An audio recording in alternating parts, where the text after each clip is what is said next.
முதல்ல நம்ம பூண்டு சாதம் தாளிக்கலான்னுக்கிறோம்.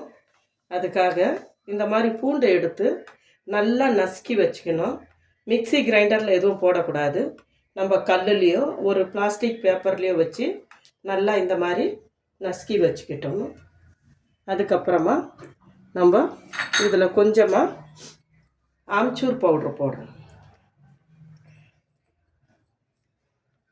அடுத்தபடியாக மிளகாய்த்தூள், வெறும் மிளகாய்த்தூள்.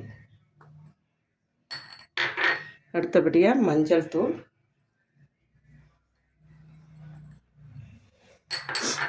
அடுத்தபடியாக கரம் மசாலா. அடுத்தபடியாக உப்பு.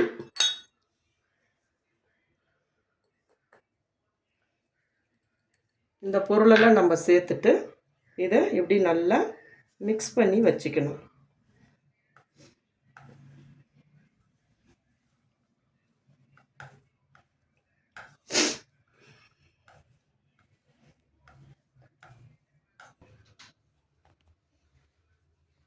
பாருங்க, இந்த அளவுக்கு எண்ணெய் ஊற்றிருக்கிறேன்.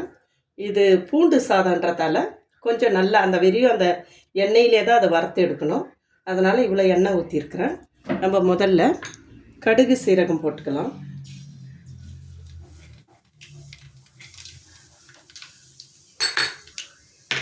அடுத்தபடியாக கடலக்காய் சேர்த்துக்கலாம். அப்புறம் கடலைப்பருப்பு சேர்த்துக்கலாம்.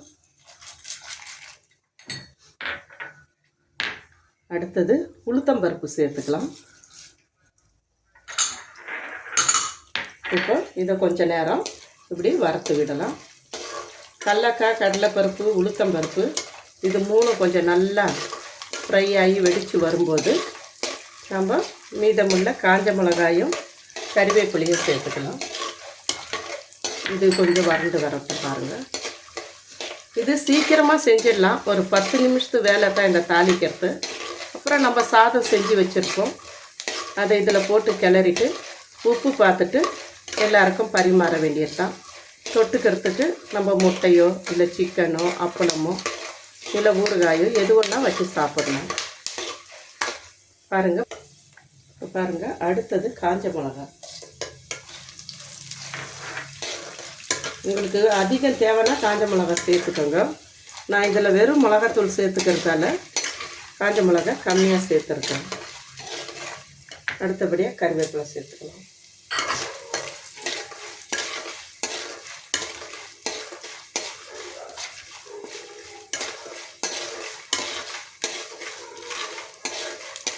கடைசியாக நம்ம இந்த பூண்டு மிக்ஸ் பண்ணி வச்சுருக்கிறத சேர்த்துக்கலாம்.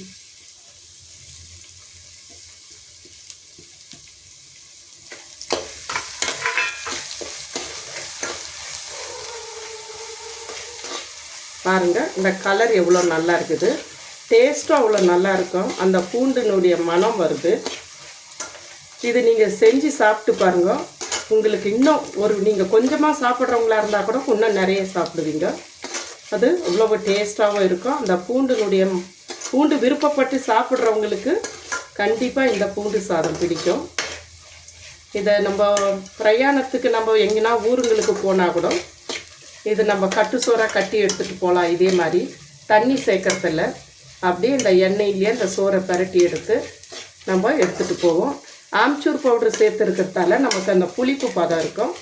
அதனால் நீங்கள் இந்த மாதிரி சாப்பாடு செஞ்சு எங்கன்னா தூரத்துக்கு போகும்போது டிஃபன் கட்டிட்டு போனாலும் கட்டு சோறாக கட்டி எடுத்துகிட்டு போனாலும் நல்லாயிருக்கும். இப்போ பாருங்கள், இது ஒரு 2 நிமிஷம் 3 நிமிஷம் வெந்தால் போதும். பூண்டு வெந்துடும், நல்லா வதங்கிடும். அதுக்கப்புறம் நம்ம இந்த மாதிரி கொஞ்சம் உதிராக இருக்கிற மாதிரி சாப்பாடு எடுத்து வச்சு நம்ம இந்த மாதிரி போட்டு கிளறி வச்சுட்டாக்கா சாப்பிட்றதுக்கு நல்லாயிருக்கும். டேஸ்ட்டும் நல்லாயிருக்கும்.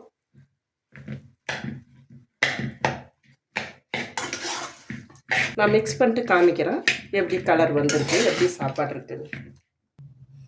பாருங்கள், இந்த மாதிரி சாப்பாடு இந்த கலரில் நல்லா இப்படி வந்திருக்கு பாருங்கள். இப்போ நான் அதுக்கு தொட்டுக்கிறதுக்காக பாஷா ஃபிஷ் பொரியல் மாதிரி பண்ணி வச்சுருக்கிறேன். பாருங்கள் சாப்பாடு உப்பெல்லாம் கரெக்டாகுது.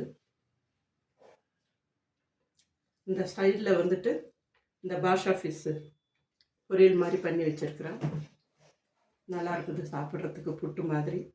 சாப்பாடு நல்லா காரம் சாரமாக இருக்குது, சாப்பிட்றதுக்கு நல்லா சுவையாக இருக்குது.